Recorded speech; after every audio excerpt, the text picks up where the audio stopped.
78. But we were just being born. There's a slight argument among these three about the dates of their birth as they walk through the Uganda Museum.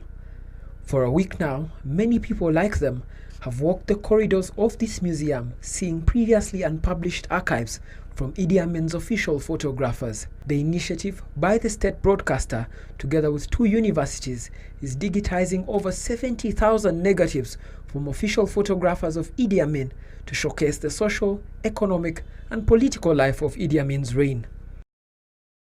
You see that face? Isn't it familiar?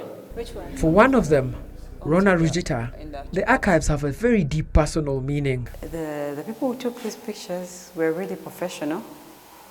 I'm proud to say my dad is one of them, Mr. William Rujita. But sincerely speaking, all the works were really fine art. William Rujita, her father, was one of Amin's 3 personal photographers tagged to him from the Ministry of Information then. It is the works of his lens that brought to life a history of Uganda under the leadership of Amin. We're very mindful that the pictures that we have in this archive were taken by official photographers. They were taken by government-sponsored photographers, and therefore the pictures were taken with a view to glorifying the regime and presenting it in a very positive light. Dr. Richard Vaux from the University of Western Australia was one of the lead researchers in the documenting process. He told NBS that they are careful not to frame a narrative from the exhibition, but to open debate on the legacy of Amin.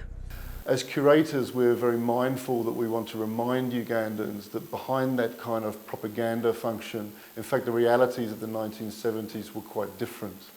Behind the kind of pomp and ceremony of the regime, in fact, this was a very brutal time in many ways, in which many Ugandans suffered the violence of that regime and found it very traumatic. UBC's managing director Winson Agaba says the digitization of the archives of the broadcaster will continue and be made available to all broadcasters in the coming months. We have materials in reels. These reels could go to waste if we do not digitize them now. Pneumatic tapes and name it, all the other formats. So it is just the beginning, and one thing that we can promise is to make sure that nothing goes to waste.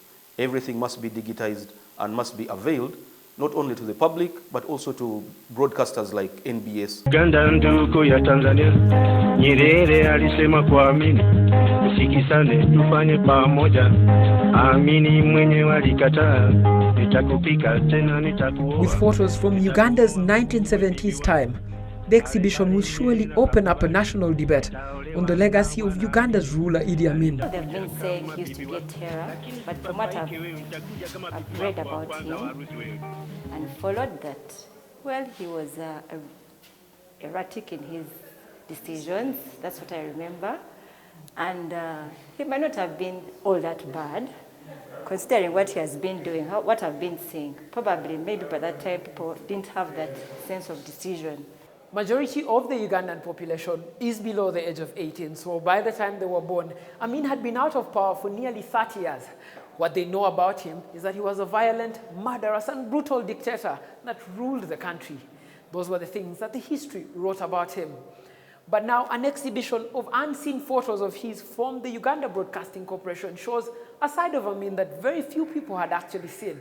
He was actually a social man, quite humorous, but they also tell a story of Uganda, of economic prosperity at a time when the country was in its deepest crisis. Raymond Mujuni, NBS, Live at 9.